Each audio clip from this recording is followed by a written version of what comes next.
Autonomie, couverture sociale, souplesse, le portage salarial est un dispositif à considérer lorsque l'on veut créer son emploi sans créer une société.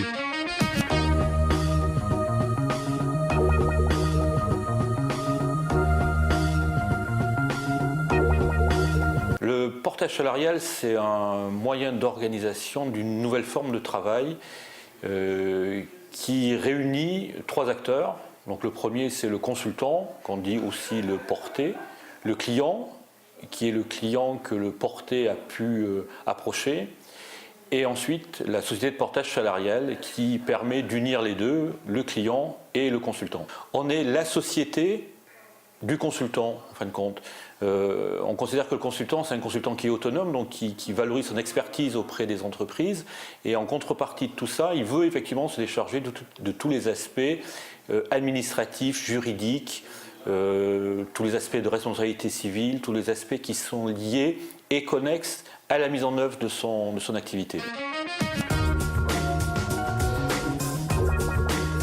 Après un parcours de 35 ans dans un groupe industriel, un licenciement peut conduire à créer son emploi quand la cinquantaine est passée. Ça faisait 35 ans que j'étais dans le métier quand j'ai commencé ça. Par contre, je ne voulais pas perdre du temps au niveau de traitement, de tout ce qui était traitement administratif. J'aurais peut-être pu le faire, mais ce n'était pas mon intention. Ce qui, permet un gain de temps très important et permet de se consacrer uniquement sur sa profession, sur sa spécialité. J'ai connu le dispositif en fait du RSI et je voulais quelque chose, on va dire, de plus performant. Voilà. Donc je cherchais un statut et performant financièrement, en termes de charges, en termes de fiabilité, on va dire, au niveau des cotisations. Et également une structure porteuse, une structure partenaire professionnelle, la structure du quotidien. C'est du temps de gagner et c'est même une économie réalisée en termes de charges, pour être honnête, c'est ça aussi. Alors, le principe du portage salarial, c'est un principe qui est connu, clair et affiché. Ça s'appelle les frais de gestion. Voilà. C'est-à-dire qu'un consultant vend une prestation et sur le montant de cette prestation-là s'appliquent des frais de gestion qui correspondent au modèle économique de la structure de portage salarial. Et ces frais de gestion chez les talents se situent sur une échelle dégressive de 10 jusqu'à 7% du montant de la facture. L'an passé, en France, près de 50 000 personnes ont utilisé le portage salarial et généré 600 millions d'euros de chiffre d'affaires. Est-ce que vous avez pu voir un petit peu les paragraphes que vous deviez mettre en avant? D'accord. C'est vraiment sur la partie RSE, accompagnement et formation. Ok. J'ai un retour de grande visibilité quand même. Alors c'est vrai que le plan d'action commercial s'échelonne un petit peu sur toute l'année. Que le portage salarial est une manière d'approcher l'activité professionnelle de manière complètement différente, avec une autonomie et aussi cette volonté de travailler dans un je dirais, un écosystème qui apporte des outils suffisamment pertinents pour avancer et aller vers le marché.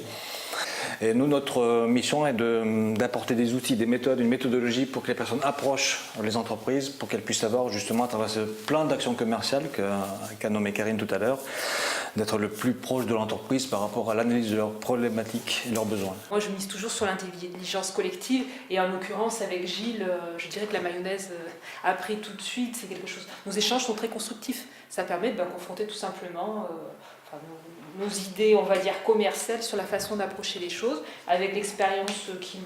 il a une forte expérience dans le domaine du portage et sur la façon d'appréhender le portage et le consulting, donc c'est tout bénéfice. Souvent perçu comme un outil pour les consultants seniors, le portage salarial est également utilisé pour des créations de première activité. Aujourd'hui, avec l'émergence de nouveaux métiers, il y a des jeunes qui, à un moment donné, peuvent se mettre en portage salarial. Pourquoi ? Il y a des technologies aujourd'hui qui deviennent directement utilisables sur le marché, et il y a des jeunes qui peuvent sortir d'école ou qui peuvent même s'être formés tout seuls et qui peuvent devenir en portage salarial parce que leur expertise, mais le marché en a besoin tout de suite. Donc effectivement, le wagon de fond, ce sont des gens qui ont une expertise, et au fur et à mesure que les années viennent, on voit des personnes qui ont une expérience faible, mais un savoir-faire tout de suite dont on peut avoir besoin. Sur une année, on considère qu'il y a aux alentours de 150 personnes qui passent par les services de Détalent. Voilà. Et pour s'occuper de ces 150 personnes-là, c'est une équipe de 8 personnes.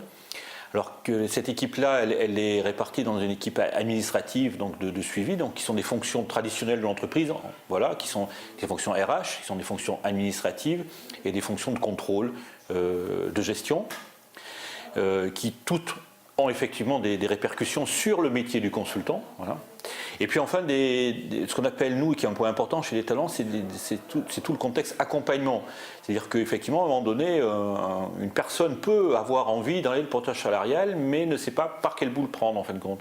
Et donc, chez des talents, il y a des personnes, ces 4 personnes qui sont réparties dans les agences sur lesquelles des talents est présente aujourd'hui, et qui aident les consultants à construire leurs projets et les accompagner dans ce projet-là autour du portage salarial.